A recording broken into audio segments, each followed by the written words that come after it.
રૂહીનું tiffin box ready અને રૂહી પણ ready. કે રૂહી સ્કૂલે જવા ready? Hello everyone, good morning, welcome to my new vlog. અને રૂહી ઘરે જ છે.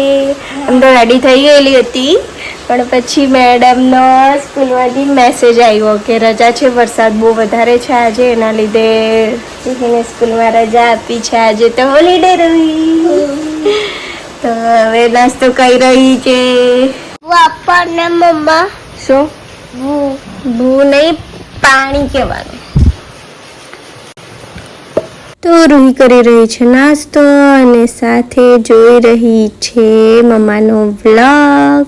અને બીજી બાજુ હું કરી રહી છું લંચની તૈયારી. કાલે પરવાર સમારી કાઢ્યા હતા, છોલી કાઢેલા હતા, મને ભરેલા પરવર બનાવવાનો વિચાર હતો ગાઈસ, પણ આજે ટાઈમ ઓછો છે તો ટિફિન બનવામાં વાર લાગશે, એટલે મેં કાપીને શાક જ બનાવવાનું વિચારી કાઢ્યું.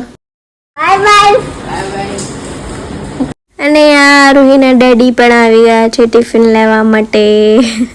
અને કપડાં પણ ધોવાઈ ગયા છે તો ઘરમાં નાખવા પડશે. આજે તો વરસાદ છે. આ બાજુ રૂહી મેડમ જમી રહી છે ટીવી જોતા જોતા, અને હું નાખી રહી છું કપડાં. તો રૂહી મેડમ તો થોડું ખાઈને જતી રહી રમવા, તો હું રૂહીની ડીશ જ લઈને બેસી ગઈ છું. જમવાનો પણ ટાઈમ થઈ ગયો છે તો જમી લો. રૂહી તને ભૂખ જ લાગ્યા કરે? આ નહીં ખાતી? હા, આ નહીં ખાવાનું. પણ થોડું થોડું ખાને, આખું મોઢું ભરી નાખ્યું. હા, થોડું થોડું ખાને, આજુ ને આખું મોઢું ભરાઈ ગયું તારું. આજો આજો થોડું થોડું ખાવાનું. ચલ ખાઈ લે જલ્દી જલ્દી, પછી આપણે સુઈ જઈએ. હા.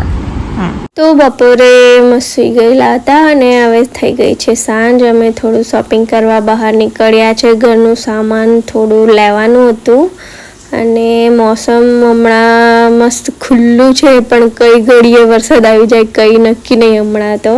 અને સુરતમાં ગણપતિ બાપાના સ્વાગતની તૈયારી ચાલુ થઈ ગઈ છે ગાઈસ, જોઈ લો.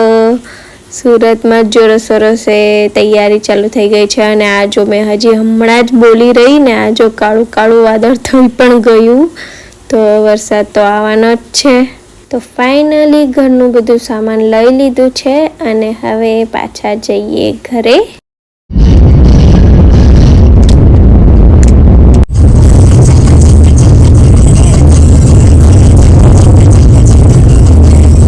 તો ગાઈસ વાગી ગયા છે 10. ડિનર વગેરે બધું થઈ ગયું છે, એડિટિંગ પણ ખતમ થઈ ગયું છે. રૂહી પણ મસ્ત સૂઈ ગઈ છે. તો ચાલો વ્લોગને અહીંયા જ એન્ડ કરીએ.